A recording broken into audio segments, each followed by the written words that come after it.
NKRI harga mati, Mandalika harga diri.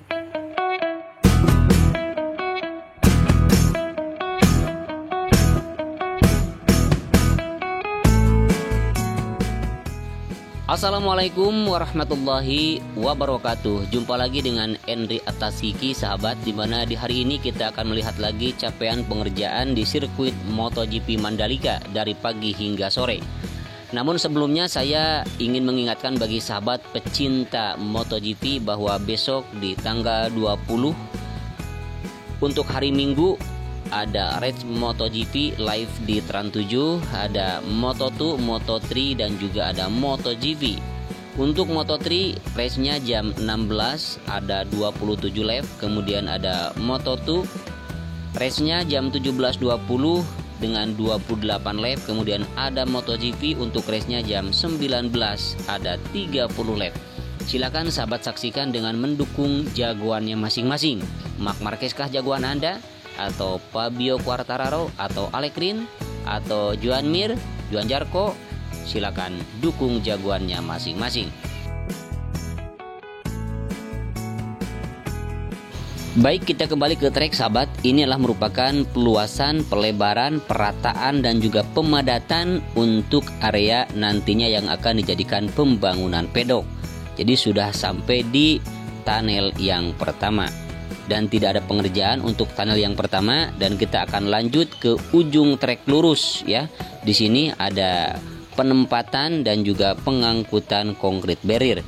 Sementara di tikungan yang pertama di sebelah kanan di sini masih difokuskan untuk pemasangan dan pengoneksian sistem drainase, baik drainase wisbeton maupun drainase yang kecil yang merupakan drainase buangan dari drainase hauraton yang mengapit main track.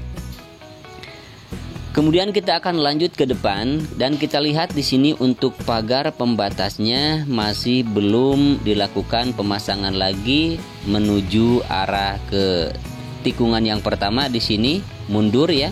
Dan kemudian untuk konkrit barriernya juga untuk ke arah tikungan yang pertamanya masih belum dilakukan penempatan kembali. Namun tadi kita lihat ada truk yang mengangkut konkrit barrier yang kemungkinan besar akan disimpan di bagian inner line di tikungan yang pertama.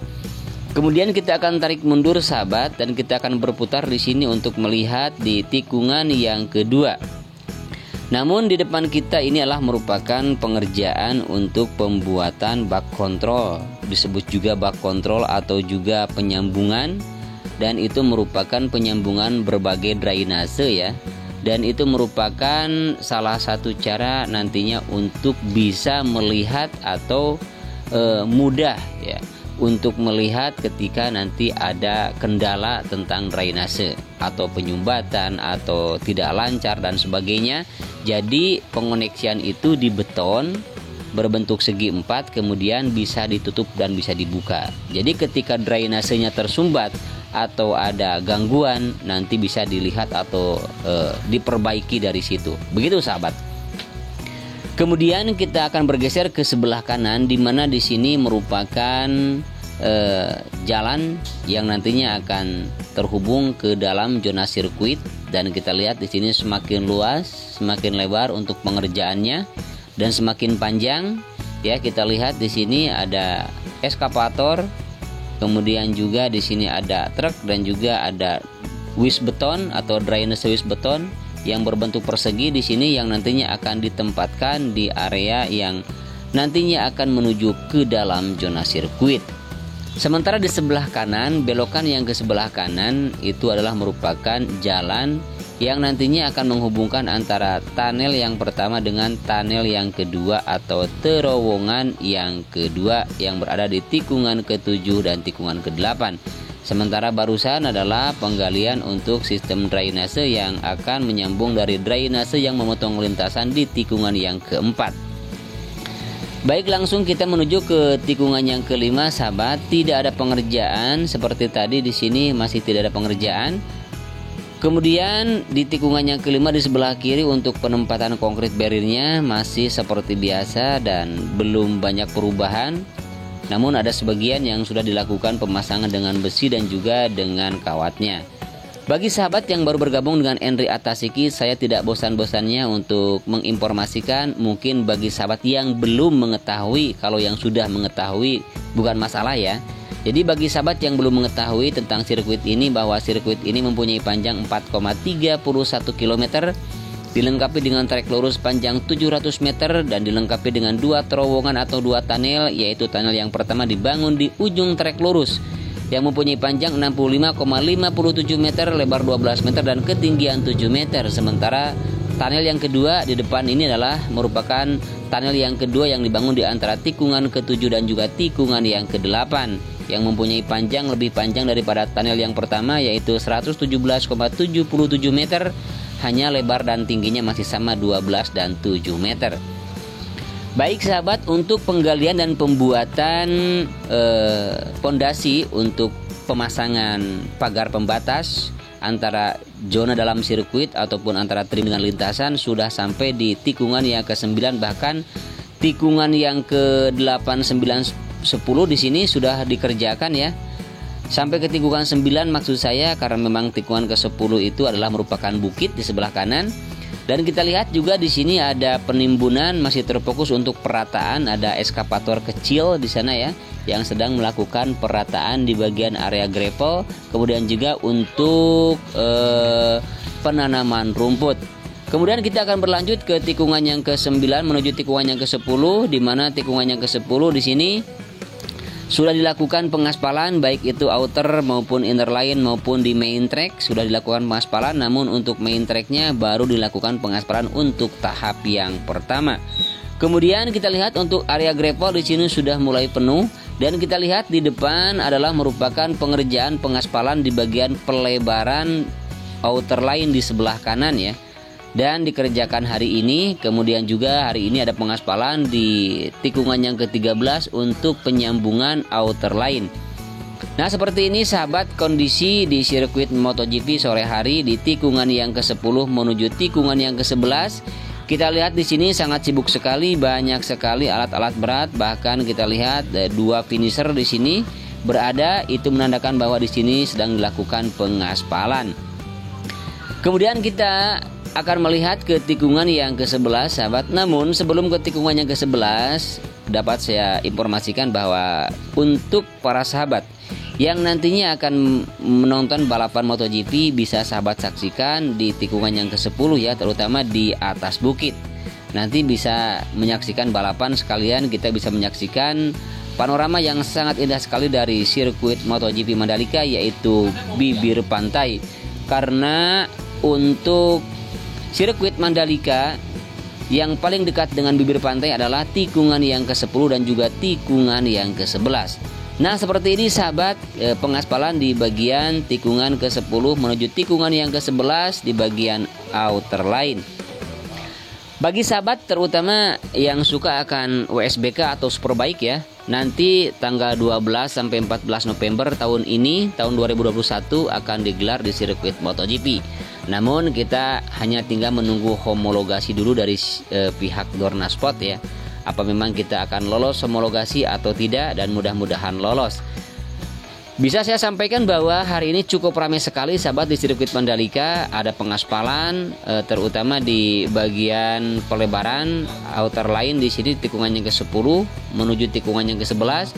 Juga ada pengaspalan di bagian penyambungan di tikungan yang ke-13. Kemudian ada penghamparan, perataan dan juga pemadatan di tikungan yang ke-10 masih di area outer line.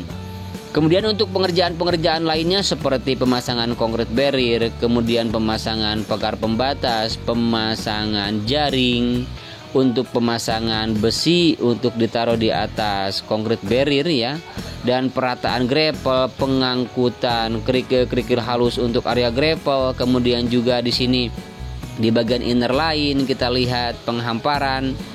Untuk pengaspalannya banyak sekali sahabat. Jadi bisa kita simpulkan untuk minggu-minggu ini ya, sirkuit MotoGP sangat sibuk sekali, super sibuk, dan mudah-mudahan nanti akan secepatnya selesai, bahkan nanti akan selesai tepat pada waktunya. Kemudian bagi sahabat semua yang belum mengetahui tentang sirkuit MotoGP Mandalika ini, Jadi sirkuit ini dilengkapi dengan 17 tikungan sahabat, ada 6 tikungan ke kiri dan juga ada 11 tikungan ke kanan, dimana pada awal mulanya akan dibangun 19 tikungan, namun setelah bos MotoGP Carmelo Ezpeleta meminta untuk mengurangi 2 tikungan, sehingga dikurangi saja 2 tikungan hingga sekarang menjadi 17 tikungan yang tadinya akan dibangun 19 tikungan. Dengan alasan ketika terlalu banyak tikungan akan lebih besar memakan resiko untuk para rider ya, sehingga diganti dengan trek lurus agar memudahkan untuk melakukan overtaking. Begitu menurut bos MotoGP Carmelo Ezpeleta. Baik sahabat, kita lihat di sini untuk hasil pengaspalan di bagian outer line di tikungan yang ke-13, penyambungan di sini hanya beberapa meter di sini ya, tidak panjang. Namun kita lihat di sini cukup mulus sekali dan cukup bagus, sudah tersambung sahabat dengan pengaspalan yang sudah dilakukan lebih awal dulu ya, beberapa bulan ke belakang. Kemudian kita lihat di sini untuk penanaman rumput sudah mulai kembali dilakukan penanaman rumput. Kemudian di sebelah kanan di sini untuk area gravel sudah mulai ditambah untuk penghamparan biotek. Kemudian untuk area inner line di tikungan yang ke-14 di sini juga sudah kelihatan rapi, sudah kelihatan rata. Kemudian di samping kanan atau di sisi kanan inner line juga di sini sudah dilakukan pemasangan atau pemberian beton atau juga namanya pemasangan pondasi untuk pemasangan pagar pembatas antara tribun dengan lintasan. Kemudian untuk drainase induk di sini sahabat di tikungan yang ke-14 masih belum dilakukan pengerjaan, dengan bisa melihat ada kubangan air di situ. Kemudian di sini juga untuk tikungan yang ke-15 menuju tikungan yang ke-16 tidak ada pengerjaan, kecuali di tikungan yang ke-15 di sebelah kiri di pengerjaan jalan atau pengerjaan untuk nantinya dijadikan sebagai gerbang masuk ya, atau pintu masuk maksud saya ke sirkuit MotoGP Mandalika yang nanti akan terhubung dengan bundaran yang ada di luar sirkuit. Dan seperti inilah sahabat kondisi sirkuit Mandalika di tikungan ke-15, ke-16 dan juga ke-17. Terima kasih sudah mengklik dan menonton video ini. Biasakan menonton video dari awal sampai akhir. Apabila sahabat suka dengan video ini, silahkan like, komen, dan tentunya subscribe. Bantu saya untuk mengembangkan channel ini. Kalau bukan karena sahabat semua, channel ini tidak akan menjadi apa-apa. Dan saya pun juga tidak atau bukan siapa-siapa. Karena kebaikan sahabatlah channel ini bisa berkembang. Terima kasih atas kekurangan, kesalahan, kelebihan, dan kekeliruan di dalam memberikan informasi atau memberikan narasi, baik itu isi narasi ataupun cara penyampaiannya. Mohon maaf yang sebesar-besarnya. Akhirnya saya Endri Atasiki pamit undur diri. Assalamualaikum warahmatullahi wabarakatuh. Bye-bye. Selamat berjumpa lagi di video-video saya selanjutnya.